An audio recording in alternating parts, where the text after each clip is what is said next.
స్వామి సమర్థ మంగళవేడాలోనే ఉన్నప్పుడు అంటే సుమారు 1850వ సంవత్సరంలో అండి ఇది జరిగినది. మంగళవేడాలో చూపిన లీలలు ఆ విధంగా ఇన్ని లీలలు చూపించిన తర్వాత 1850 సంవత్సరంలో ఆయన స్వామివారు మంగళవేడాని వదిలి ముందుకు వెళ్ళాలని అనుకున్నారు స్వామి సమర్థ. మరి అక్కడ చాలా కాలం ఉన్నారని చెప్పుకున్నాము. అనేకమైన లీలలు మనం చెప్పుకున్నాము. మంగళవేడలో చూపించినటువంటి లీలలు అనేకం చెప్పుకున్నాము.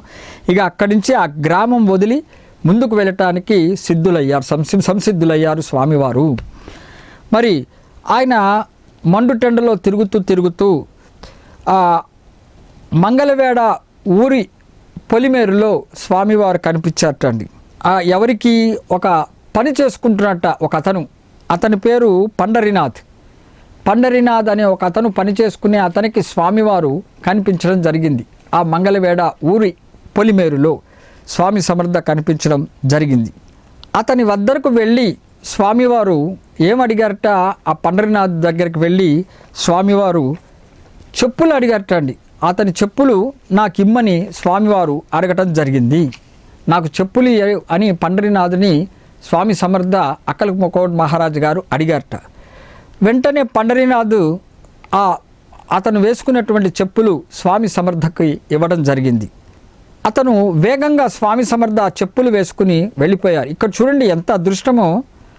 పని చేసుకునేవాడు తన దోమన పని చేసుకుంటే సాక్షాత్తు దత్త భగవానుడే అతని వద్దకి వచ్చి ఆ పని చేసుకుంటున్నటువంటి అతని చెప్పులని స్వామివారు అడిగారండి. ఎంత అనుగ్రహం అతనికి, మనం గ్రహించవలసినటువంటి విషయము. అతని చెప్పులని స్వామివారు వేసుకుని వెళ్ళిపోయారు. అది ఎంత పూర్వజన్మ సుకృతమో లేదా అతని పైన ఎంత అనుగ్రహమో మనం గ్రహించాలి విషయం. కానీ ఇక్కడ జరిగినటువంటి చిత్రం ఏంటంటే అలా స్వామివారు చెప్పులేసుకుని వేగంగా వెళ్ళిపోగానే మరి ఆ పండరీనాథుడి యొక్క స్నేహితుడు ప్రక్కనే ఉన్నట్టండి, అతని ప్రక్కన. మరి స్వామివారు పండరీనాథుడి యొక్క చెప్పులు వేసుకుని వెళ్ళిపోవడం చూసి, అయ్యో ఇంకా నీ పని అయిపోయినట్టే, నువ్వు చెప్పులు ఆయనకి ఇచ్చేసావు, నువ్వు ఇంటికి వెళ్ళిన తర్వాత మరి నీకు ఇంట్లో తిట్లు తప్పవు, చెప్పులు పోయాయి కదా, మరి నిన్ను తిడతారు కదా అంటే ఆ స్నేహితుని యొక్క మాటలు విని ఆ పండరీనాథుడు కూడా అవును కదా, మరి నా చెప్పులు పోయా కదా అని కొంచెం బెంగపడ్డాడు. పరమాత్ముని యొక్క మాయ ఇలాగే ఉంటుంది. అక్కడ నిజానికి వచ్చినది సాక్షాత్ దత్తాత్రేయ స్వామి వారే, ఒక గొప్ప గురువే, జగద్గురువే వచ్చి ఆయనని ఆ పని చేసుకునేవాడిని ఏమీ అడగకుండా అతను వేసుకున్నటువంటి చెప్పులు అడిగి తీసుకుని వెళితే మరి ఆ సమయంలో స్నేహితుడు ఈ విధంగా అనడం ద్వారా అంటే ఆ ప్రభావం ఎలా కలుగుతుందో కూడా మనం గ్రహించాలి. మన జీవితంలో కూడా నిత్య జీవితంలో కూడా ఇలాంటి ప్రభావాలు కలుగుతూ ఉంటాయండి. మంచి దారిలో వెళ్తూ ఉంటాం, మనం పరమార్థం కోసం మనం ప్రాకులాడుతూ ముందుకు వెళుతూ ఉంటాం. చక్కటి దారిలో వెళ్తున్నప్పుడు ఇలాంటి ఆటంకాలు తగులుతూ ఉంటాయనే విషయం గ్రహించుకోవాలి. మనం అప్పుడు మన యొక్క స్వేచ్ఛ, మన యొక్క స్వతంత్ర బుద్ధిని ఉపయోగించుకోవాలి. అంటే స్వతంత్రం అంటే నేను అనుకోకుండా కర్త ఆ పరమాత్ముడే నాకు ఈ యొక్క ప్రసాదించారు కాబట్టి ఆ పరమాత్మ మార్గంలోనే నేను వెళ్ళాలి అనే ఒక పట్టుదలతో వెళ్ళాలి తప్ప ప్రభావితం కాకూడదు. చుట్టుపక్కల ఉన్నటువంటి పరిస్థితుల ప్రభావితం కాకుండా మనం జాగ్రత్త పడాలి. స్వామిని నిత్యము స్మరణం చేసుకుంటుంటే అలాంటి ప్రభావితం కలిగినప్పటికీ కూడా ఆ ప్రభావం నుంచి బయటపడిస్తాడనే విషయం కూడా మనము గ్రహించాలి. కానీ ఇక్కడ ఈ స్నేహితుడు ఈ విధంగా చెప్పడం ద్వారా మరి ఈ పండరీనాథ్ ఏం చేశాడంటే కొంచెము ఆందోళన పడ్డాడు. అయ్యో అవును కదా, మరి చెప్పులు ఇచ్చేసాను, ఇంటికి వెళితే నాకు కూడా మరి తిట్లు పడతాయి కదా మా ఇంటి వాళ్ళ ద్వారా అనేటువంటి కొంచెము ఆందోళన చెందాడు. ఎప్పుడైతే అలా అనుకున్నాడో, దుఃఖిస్తున్నాడో, ఆ దుఃఖపడుతున్నాడో వెంటనే స్వామి సమర్థ ప్రత్యక్షమయ్యారటండి. అక్కడ మరుక్షణమే ఒక పక్క కళ్ళ ముందే వెళ్ళిపోయాడు చెప్పులేసుకుని. ఈయన బాధపడుతున్నట్టు చూసి తిరిగి వెంటనే ప్రత్యక్షమయ్యారట దత్తాత్రేయ స్వామి వారు. స్వామి సమర్థ ప్రత్యక్షమయ్యి వారు వేసుకున్నటువంటి చెప్పులను తిరిగి ఇచ్చేశారట స్వామివారు. చూడండి, బిడ్డలు అంటే ఎంత ప్రేమ ఉంటుంది పరమాత్మకి. బిడ్డ కంట తడి పెడితే, బిడ్డ మనసులోని బాధ ఉంటే, దుఃఖము చెందితే ఆ పరమాత్మ తన బిడ్డల కోసము ఎంతగా తపించిపోతాడు అనేటువంటి విషయం అంతరార్థము ఈ లీలలో మనం గ్రహించాలి. ఎంతో ముందుకు వెళ్ళిపోయినటువంటి స్వామి, వేగంగా వెళ్ళిపోయినటువంటి స్వామి బిడ్డలపై అత్యంత ప్రేమ చేత దుఃఖము చెందాడు కాబట్టి స్వామి తిరిగి వచ్చి అతని దుఃఖాన్ని తొలగించాలని ఉద్దేశముతో అతని చెప్పులను అతను తిరిగి ఇచ్చేశారు స్వామివారు. ఇచ్చేసి ఏమన్నారట, అతని పండరీనాథ్తో, మిమ్మల్ని ఎవరు తిట్టరులే. అతని మనసులో ఉన్నటువంటి విషయాన్ని స్వామివారు చెప్పకపోయినప్పటికీ అతని మనసులోని విషయాన్ని స్వామివారు ప్రకటించారు. అంటే స్వామివారు సాక్షాత్ దత్తాత్రేయ స్వామివారండి. సాక్షాత్ దత్తాత్రేయ స్వామివారు సమర్థులు. అందుకనే స్వామి సమర్థ రూపము దార్చారు ఆయన. స్వామి సమర్థ, మరి అందరి హృదయంలో ఉన్నటువంటి విషయాలను తెలుసుకునేవారే స్వామి సమర్థ. కాబట్టి అతని మనసులో ఆ పని చేసేవాడి పండరీనాథ్ మనసులో ఉన్నటువంటి విషయం గ్రహించి ఏమన్నట్ట, తిరిగి ఇచ్చేసి చెప్పులని, మిమ్మల్ని ఎవరూ తిట్టరులే అని అన్నారట స్వామి. చెప్పి వెంటనే తక్షణమే మాయమైపోయారు. ఎలా ప్రకటనమయ్యారో, అతని ఎదుట ప్రత్యక్షమయ్యారో, చెప్పులను తిరిగి ఇచ్చేసి ఆ మాట చెప్పి వెంటనే మళ్ళీ మాయమైపోయారట. అంటే ఇక్కడ మనకి పూర్తిగా ఆ పండరీనాథుడి కళ్ళ ఎదుట అలా వచ్చి ఇలా వెళ్ళిపోవటం ఎవరి వల్ల జరుగుతుందండి? సామాన్య మానవుల వల్ల జరగదు కదా.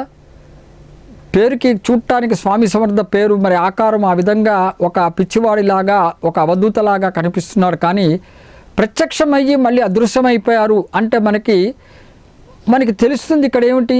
సాక్షాత్తు పరమాత్ముడే, సాక్షాత్తు ఆ దత్తాత్రేయ స్వామి వారే ఆ విధముగా వచ్చి తన భక్తుడిని, మరి ఆ భక్తుని యొక్క దుఃఖాన్ని తొలగించి తన బిడ్డ కోసమని వెంటనే వచ్చారనే విషయం మనం గ్రహించాలి. కాబట్టి మన నిత్య జీవితంలో కూడా ఎవరైనా సరే సాధన చేస్తూ మరి ఆ దత్తాత్రేయ స్వామి వారిని ఆ అనేక రూపాల్లో ఉన్నటువంటి ఏ రూపమునైనా సరే వారికి ఇష్టమైన రూపాన్ని పట్టుకొని, వారికి మనసుకి గురి అయినటువంటి ఆ రూపాన్ని పట్టుకొని, వారి యొక్క చరితాన్ని చదువుకుంటూ, వారి యొక్క మాటలను మననం చేసుకుంటూ, మన నిత్యం ఆ దత్తుని యొక్క సాంగత్యంలో ఉన్న వారికి మనలోని బాధలు కానీ, దుఃఖాలు కానీ, ఆపదలు కానీ, అనారోగ్యము కానీ, కష్టాలు కానీ, నష్టాలు కానీ అన్నీ కూడా మనము చెప్పనవసరము లేదు.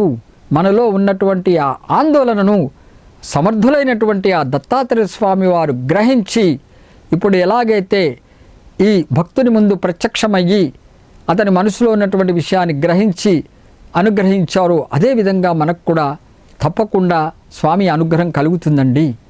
ఇది మనం తెలుసుకోవలసిన విషయము, ఈ లీలలో ఉన్నటువంటి అంతరార్థము.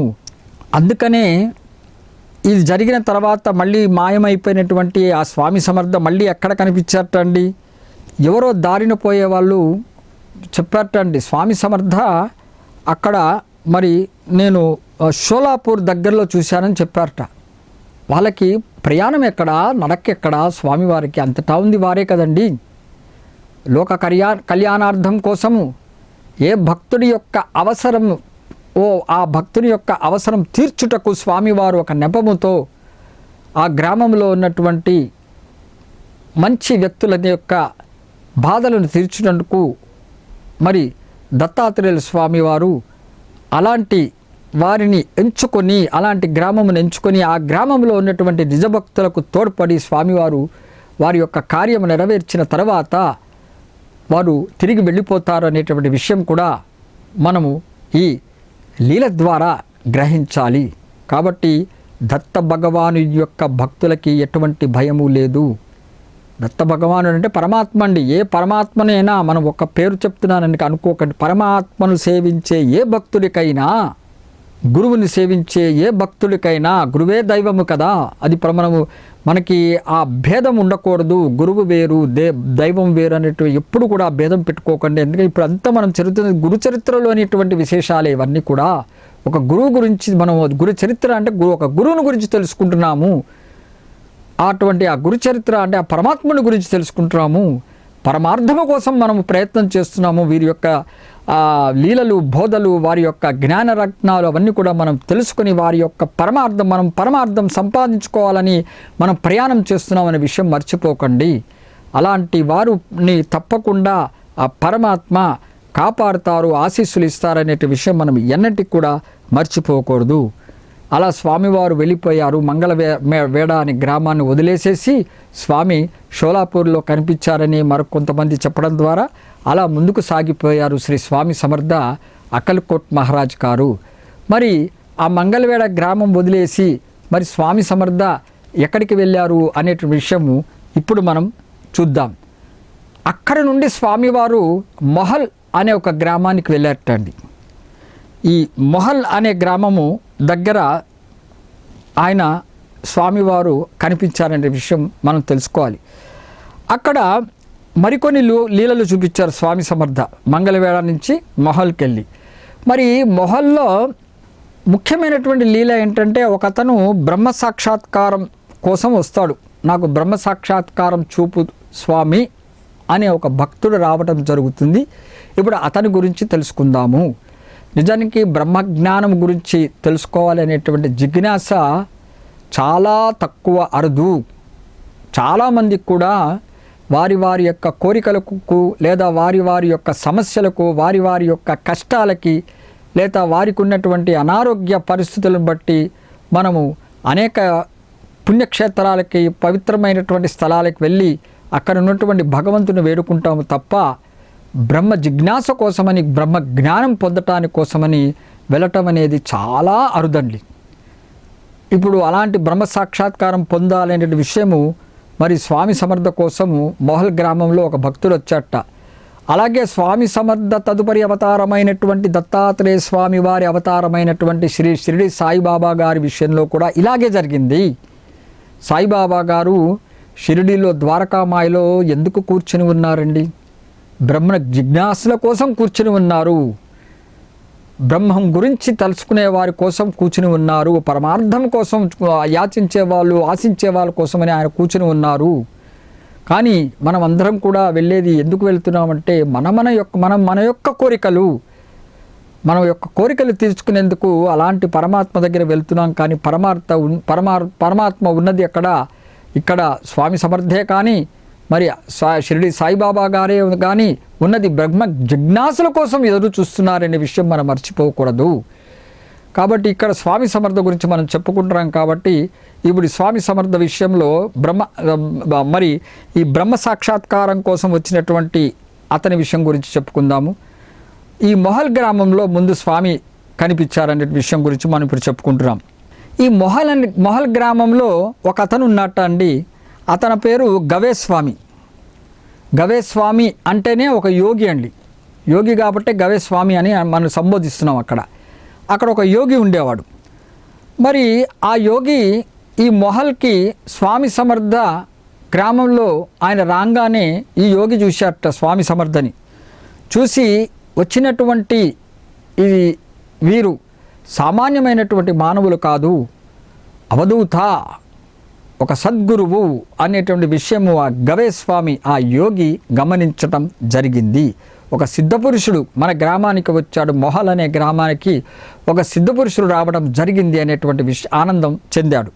ఆ యోగి ఆ మొహల్లో ఉన్నంత వరకు స్వామి సమర్థ చెంతనే ఉండి స్వామి సమర్థ యొక్క సాంగత్యంలోనే తన కాలానంతా కూడా ఆ యోగి గడపడం జరిగింది. ఎందుకంటే ఒక సిద్ధపురుషుడు వచ్చాడు కదా, మరి అతని సాంగత్యంలో ఉంటే మేలు జరుగుతుంది కదా, మంచి విషయాలు తెలుసుకోవచ్చు కదా, తన జీవిత విధానాన్ని కూడా మార్చుకోవచ్చు కదా అనేటువంటి విషయం గ్రహించి ఆ యోగి మరి స్వామి సమర్థతోనే తిరుగుతూ ఉండేవాట ఆ మొహల్ గ్రామంలో. స్వామివారు కూడా అతని యొక్క భక్తి, అతని యొక్క ఆ సేవ, భక్తి, ప్రేమ ఇవన్నీ కూడా గమనించి స్వామి సమర్థ కూడా అతనికి అనేకమైనటువంటి విషయాలు బోధించారట. మొహల్ గ్రామంలో ఉన్నప్పుడు ఆ గవేస్వామికి స్వామి సమర్థ మరి ఎంతో బ్రహ్మజ్ఞానాన్ని కూడా అతను బోధించడం జరిగింది స్వామి సమర్థ. ఇలా జరిగిన కొన్ని రోజుల తర్వాత ఆ మొహల్ గ్రామంలోనే మరి ఒక అతను స్వామి సమర్థ దర్శనానికి వచ్చాడు. అతను కూడా బ్రహ్మ సాక్షాత్కారం కోసమే వచ్చాడు. ఇక్కడ ఈ గవేస్వామి ఆయన ఏం యాచించలేదండి. స్వామి సాంగత్యంలో ఉండాలనుకున్నాడు, స్వామి చెప్పిన విషయాలు వినాలనుకున్నాడు, ఆయన బోధన ద్వారా తన జీవితాన్ని మార్చుకోవాలనుకుని మరి చక్కగా ఆయన సేవ చేసుకుని అక్కడ స్వామిని ఆయన ఎంతో ఆనందింపచేశాడు అతని యొక్క ప్రవర్తన ద్వారా. అందుకే స్వామి అతనికి బ్రహ్మ జ్ఞానాన్ని బోధించడం జరిగింది. కానీ ఇక్కడ ఈ విషయంలో ఒక అతను మొహల్ గ్రామానికి స్వామి సమర్థ యొక్క పేరును విని స్వామి సమర్థ ఒక గొప్ప సిద్ధపురుషులని గ్రహించి మరి బ్రహ్మ సాక్షాత్కారం కోసం తానంతట తానుగా అడగాలని ఉద్దేశంతో రావడం జరిగింది. స్వామి సమర్థ వెంటపడ్డాడు. నాకు బ్రహ్మ సాక్షాత్కారం కావాలి స్వామి, బ్రహ్మ సాక్షాత్కారం కావాలి స్వామి అని. మరి స్వామి సమర్థ అతను ఏమీ పట్టించుకోలేదు. అలా వెంటపడుతుంటే ఆడి కనబడినప్పుడల్లా నాకు బ్రహ్మ సాక్షాత్కారం కావాలి స్వామి అంటే ఆ స్వామి వారు ఏం పట్టించుకోలేదు. వారి ధ్వన వారు వెళ్తూ ఉన్నారు. కానీ ఇతను అనుసరిస్తూనే ఉన్నాడు. స్వామిని అనుసరిస్తూనే నాకు బ్రహ్మ సాక్షాత్కారం కావాలి స్వామి అని వెంటపడుతున్నాడు. మరి ఇలా కొన్ని రోజులు జరగగా ఒక తమాషా జరిగిందండి.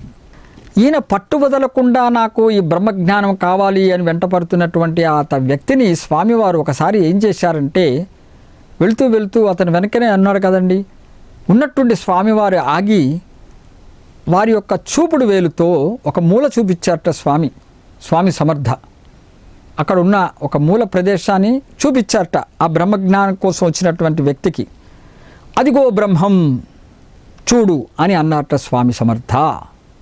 వెంటనే అతను అవును కాబోలు అనుకుని వెంటనే ఆ మూల చూస్తే అక్కడ ఏముందిటండి, అక్కడ ఏముంది అంటే పెద్ద త్రాచుపాము కనబడిందిట. చూడండి ఎంత అద్భుతమైనటువంటి లీలలు స్వామి సమర్థవి. వింటుంటే మనకి చాలా చమత్కారంగా, ఆనందముగా, సంతోషముగా, ఒక్కొక్కసారి అరే ఇట్లా చిత్ర విచిత్రాలు ఎలా చేస్తున్నారు అనేది చాలా అద్భుతంగా కనబడుతుంటాయి వారి యొక్క లీలలు. అదిగో బ్రహ్మం చూడు అని చూపుడు వేలుతో స్వామి చూపించంగానే ఆ వ్యక్తి ఆ మూల చూడంగానే ఒక పెద్ద త్రాచు పాము కనబడిందంటండి. మరి పెద్ద త్రాచు పామును చూస్తే మనం ఎలా ఉంటామో మనం చెప్పనవసరం లేదు. ఎంత భయంకరంగా ఉంటుంది, మనం ఎంత భయపడిపోతాము, ఎంత ఆందోళన పడతాము, మన యొక్క మనసు ఎంత చంచలమైపోతుంది అనే విషయము అందరికీ తెలిసిన విషయమే. మరి అలాంటి భయభ్రాంతులు చెందాట ఆ బ్రహ్మజ్ఞానం కోసం వచ్చినటువంటి వ్యక్తి. అతను ఏమండి బ్రహ్మజ్ఞానం కోసం వచ్చినటువంటి వ్యక్తికి భయము అవంటి ఉంటాయండి. ముందు హరిషడ్వర్గాలని జయించిన వాడే కదా ఇలాంటివి కోరేది. మరి ఇవన్నీ ఏమీ చేసుకోకుండా, సాధన అదేంటి చేసుకోకుండా, సాధన అంటే ఏమిటో తెలుసుకోకుండా, మరి ఏమి విషయాలు మనము పరిశీలించుకుని మనలో ఉన్నటువంటి అనేకమైనటువంటి దుర్బుద్ధులను కూడా మనము నాశనం చేసుకోకుండా, మనకి ఒక సిద్ధపురుషుడు కనబడ్డాడు కదా, ఒక గొప్ప యోగి కనబడ్డాడు కదా, మహానుభావుడు కదా, ఆయన అనేక చోట్ల అనేక లీలలు ప్రదర్శించి వచ్చారు కదా, నేను కూడా వెళ్ళి బ్రహ్మజ్ఞానం అడుగుదామనుకుని వెళితే ఎలా ఉంటుందండి? చాలా తప్పు కదా అది. ఇక్కడ అలాగే జరిగింది. ఇటు ఒక పక్క బ్రహ్మజ్ఞానం కావాలని అంటాడు, త్రాచుపామును చూడంగానే భయం చెందాడు. అంటే భయం ఎక్కడ ఉంటుందండి అలాంటి బ్రహ్మం గురించి తెలుసుకునే వాళ్ళకి? సర్వం పరమాత్మయే కదా. మానవుడైనా, పక్షి అయినా, మరి చీమైనా, దోమైనా, చెట్టైనా, పుట్టైనా, నది అయినా, ఆకాశమైనా, భూమి అయినా, నీరైనా, పులైనా, పామైనా అన్నీ సర్వంలో ఉన్నది ఆ పరమాత్మయే కదా. మరి అతను భయపడిపోయాడు, త్రాచుపామును చూసి పరిగెత్తుకుని వెళ్ళిపోయాట. అప్పటి వరకు నాకు బ్రహ్మజ్ఞానం కావాలి అని అనుసరించినటువంటి ఆ వ్యక్తి ఎప్పుడైతే ఆ త్రాచుపామును చూశాడో వెంటనే పరిగెత్తిపోయాట. భయభ్రాంతులతో పరిగెత్తి పారిపోయాడు. తర్వాత మళ్ళీ ఆ వ్యక్తి ఆ భయభ్రాంతులలోనే ఉండిపోవటము చేత స్వామివారు, మరి చెప్పాం కదండి, స్వామి సాక్షాత్తు తల్లి ప్రేమ, ఇందాక చెప్పుకున్నాం కూడా, వెళ్ళిపోయినటువంటి స్వామివారు తన భక్తుడిని పాపం తన ఇంటి వాళ్ళు తిడతారనే ఉద్దేశంతో తిరిగి వచ్చి తన చెప్పులు తనని ఏ విధంగా ఇచ్చేశారో, అలాగే తల్లి ప్రేమ ఎలా అంటుందంటే ఆ తల్లికి బిడ్డ యొక్క బాధ తల్లికే తెలుసు అనే విషయం మనం గ్రహించాలి.